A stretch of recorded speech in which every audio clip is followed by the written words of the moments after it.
গায়ের ওপরের অংশে কোনো পোশাক নেই, হাতে নেই দড়ি বা গ্লাভস জাতীয় কিছু। খালি হাতেই প্রকাণ্ড আইফেল টাওয়ারের শক্ত কাঠামো ধরে ধরে ওপরের দিকে উঠে যাচ্ছিলেন তিনি। কিন্তু বেরসিক পুলিশ তাকে আইফেল টাওয়ার বেয়ে ওঠার সুযোগ দেয়নি। নামিয়ে এনে হাতকড়া পরিয়ে নিয়ে যাওয়া হয়েছে হেফাজতে। 2 সপ্তাহের বেশি সময় ধরে চলা প্যারিস অলিম্পিকের বিভিন্ন ইভেন্ট ও আয়োজনের কেন্দ্রবিন্দু ছিল আইফেল টাওয়ার। তবে এতদিন ধরে কিছু না ঘটলেও শেষ দিনেই নিরাপত্তা কর্মীদের ঝামেলায় ফেলেছেন নাম প্রকাশ না হওয়া ওই ক্লাইম্বার। গতকাল প্যারিস অলিম্পিকের সমাপনী অনুষ্ঠান ছিল স্তাদে দ্য ফ্রান্সে। বার্তা সংস্থা এপির খবরে বলা হয়, প্যারিসের স্থানীয় সময় গতকাল রোববার বেলা 2:45টার দিকে এক ব্যক্তিকে আইফেল টাওয়ারের ওপরের দিকে উঠতে দেখা যায়।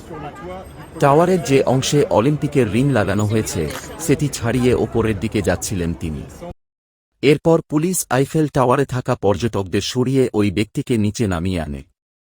অন্যদের জীবন বিপদাপন্ন করার দায়ে তাঁকে আটক করার কথা নিশ্চিত করেন এক পুলিশ কর্মকর্তা। তবে তদন্ত চলমান বলে নাম প্রকাশ করতে চাননি তিনি।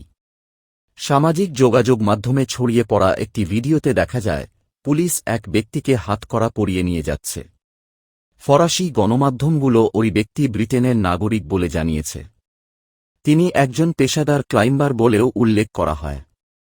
প্যারিস অলিম্পিকের সমাপনী দিনে প্যারিসে 30,000-এর বেশি পুলিশ মোতায়েন করা হয়।